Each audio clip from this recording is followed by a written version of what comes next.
and welcome back to another episode of Audio Tools Explained. This week we're going to be doing our part 2 of compression and how to use it.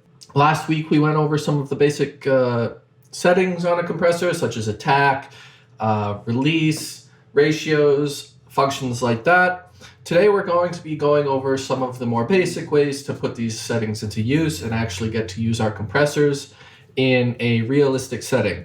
So I'm going to be using the same session that we've been using for all of our other Audio Tools Explained. I might add in another instrument or two as we go to better explain, but this is what we're working with. I have electric bass, some tom drums, a violin, and a strum guitar. I also have this Serum bass down here, which I'll probably be using live later to also help explain. And we're going to be using, for the most part, this FabFilter Pro C2, as it gives you a nice visual explanation of what's going on as we're explaining how these different types of compression work. I will also be using just the stock compressor and its interface from time to time, but for the most part we are going to be using just the FabFilter Pro C2. It has a very nice visual display and it's easier to explain these functions on this particular compressor due to its visual display. Alright, so as we mentioned, we went over these settings last video 2 weeks ago. We did attack, release, threshold, ratio, and we also explored how the knee works. We didn't go over hold because that is a sort of other can of worms, which we'll explain either this video or the next video. So to start off, there are several different types of compression and general ways that engineers and mixers will use a compressor to tweak the sound. There's transient compression, and there's body compression, and then there's sidechain compression. Sidechain compression we won't be exploring today. That'll probably be in the next compression video because sidechain compression is a very, very advanced compression topic and is very, very delicate when you start working with it. Today we're going to be going over the types of attack compression, like transient compression, as well as how to compress like the more body of your sound. To explore transient compression, I'm gonna scroll over to our toms here. So we've got these toms here. They're set up so that I can record them back live. You might hear some key noise in the background. I apologize. And I also have this MIDI information keyed in here to just playback in general. Now I'm going to load up the FabFilter Pro C2, and I'm going to minimize the knee here, and I'm just going to make this a bit bigger so that we can all kind of see it a bit better. Now, as I play this audio back, you can see it running through the compressor. I'm going to turn the threshold up so that the compressor isn't doing anything, and you'll see the sound coming through. So this is our original audio as it's going through the compressor. Currently, there's nothing compressing it. But as you're mixing, say you're mixing your drums, or you're mixing another instrument such as a guitar, or an instrument that has more of a snappy transient naturally, such as any percussive instrument, piano, vibraphone, any sort of thing that will have a very fast transient where more often than not you're striking something instead of such as a blowing on something such as a flute, or bowing something such as a violin. Say you want the transient to be snappier, want the sound to be just a little bit more tacky, you want it to just stand out a little bit more. This is where functions such as transient compression come into play. You can use transient compression to either make the transient of your sound more enhanced, or to tone it down and make the instrument stand back a little bit in your mix. And this has largely to do with how you set the attack setting on your compressor. The transient of these more percussive sounds will typically last no longer than a couple milliseconds. It's a very, very short transient, and after that, it's gone. So if you want your transient to stand out, the main way to do that is to tell your compressor to ignore the transient and then just compress everything else afterwards to make your transient louder, and then the rest of your sound will be quieter. Then the ratio between your transient and the rest of your sound is higher. So when you turn it up a little bit to compensate for the compression, you'll have a sound that has a much larger attack. As you can see, I have no compression going through these drums. This is just our natural sound. Now, currently, by default, the compressor I'm using loads up to an attack of 0.25 milliseconds. This will kill the transient. So what we're going to do is we're going to open it up a little bit to about 3 milliseconds, maybe even 4. What this does is this will let the transient through before the compressor starts compressing, because it's taking 4 milliseconds for the compressor to reach full compression after that threshold is passed. So it will not be compressing the transient nearly as much as it will be compressing the rest of the body, if it compresses it at all. And then we're going to bring our threshold down.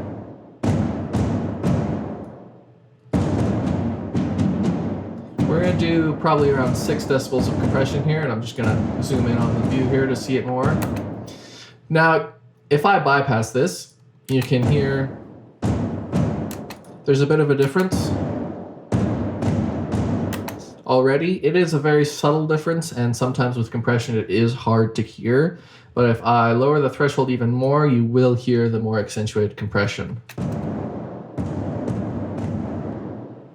Of course, you wouldn't use over-accentuated compression like that in your mixing scenario. However, you can hear at the very beginning there's a little bit of a click or a tack before everything else ducks down. And that is what we're doing with this compressor, is we're letting that transient come through first before we're compressing everything else, and that makes it seem louder in our mix. I'm going to turn this back to a more reasonable setting. Now, when you're doing transient compression, it is also very, very important that your knee is a very, very hard knee. You do not want a soft knee, or else you will be compressing the transient more. A hard knee means that it is not compressing at all until it passes the threshold. A soft knee will actually start compressing before that. So if you're doing transient compression, it's very, very important that you keep your knee very hard. 0 dB knee, you want to keep that stuff out. As you can hear, that's our compressed sound, and here's our uncompressed sound. For a little more context, I'll play it in live as I'm bypassing. So here's our non-compressed sound. Switching over to our compressed sound here.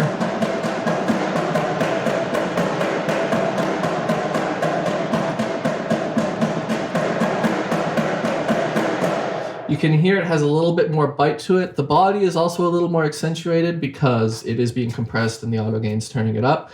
But overall, the attack is much sharper.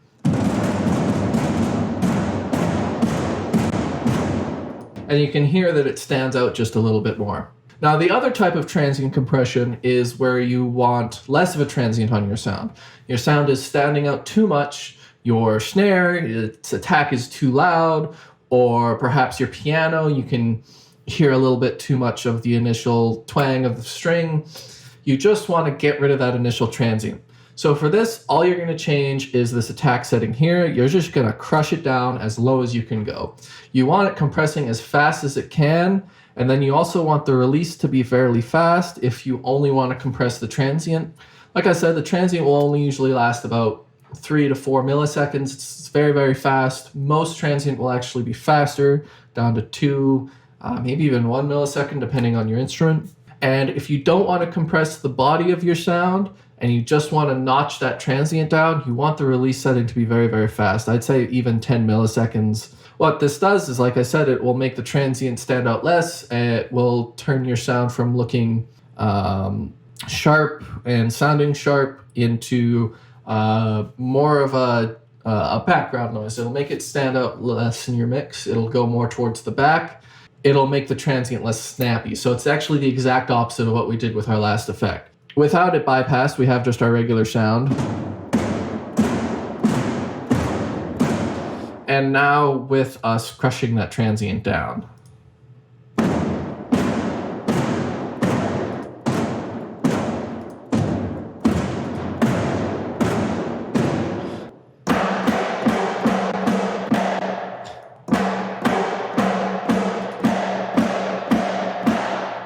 So you can hear it's taking a lot of the bite out of our sound.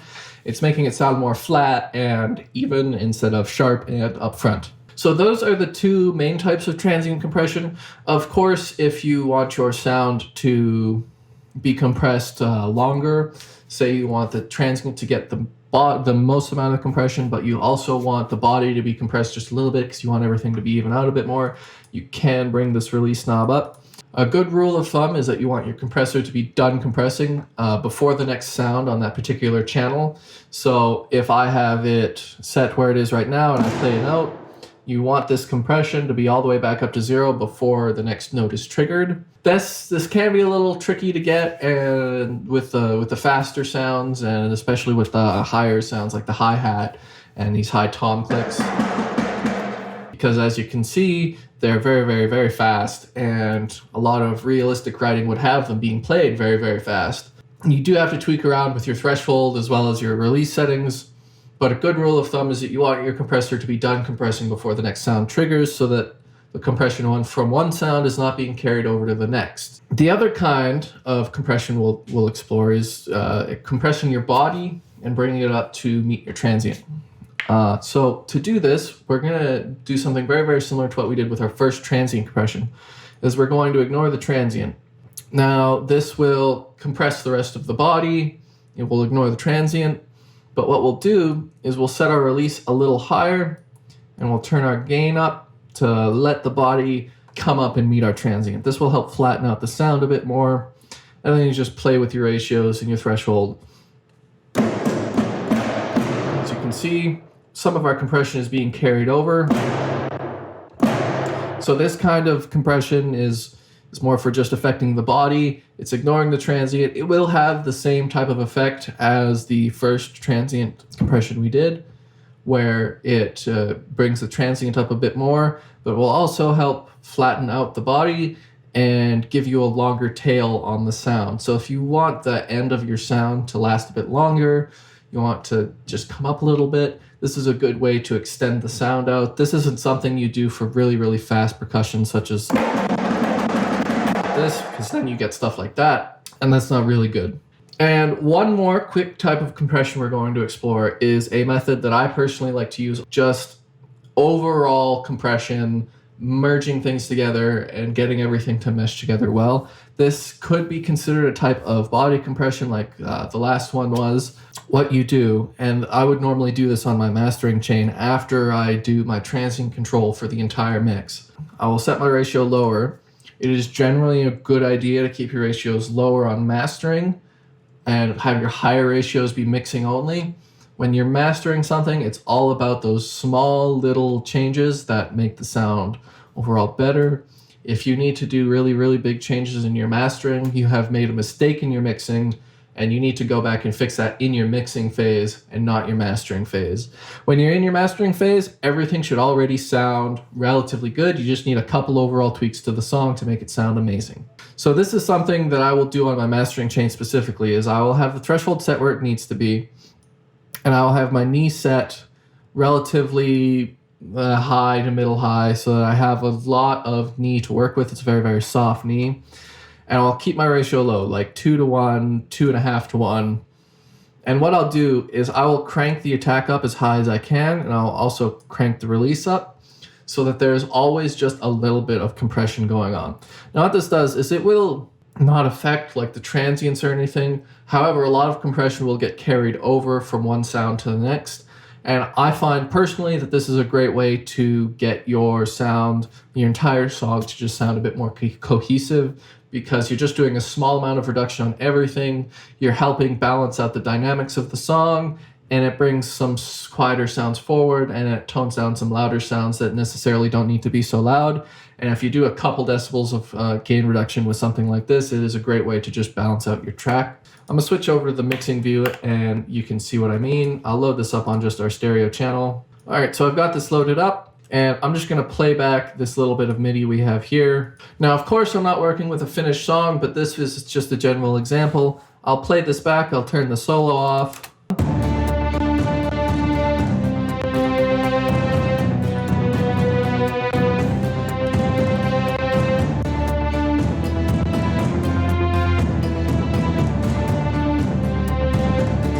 So this is something I only do on my mastering chain. As you can see, I'm only doing between 1 to 2 dBs of compression, which is really all you want to be doing on your mastering chain. You don't want anything excessive.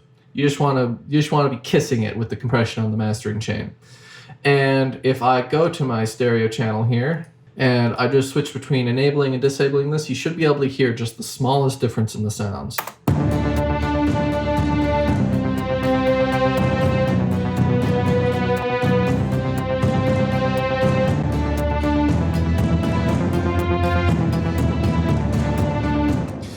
here, that Serum bass and the violin are kind of quieted down just a little bit, whereas the guitar is more accentuated and the toms and the electric bass are kind of just the middle point. It kind of helps even things out a little bit. Stuff like this, you have to train your ears for to fully comprehend it. You have to get used to using it. You have to practice with it almost every day.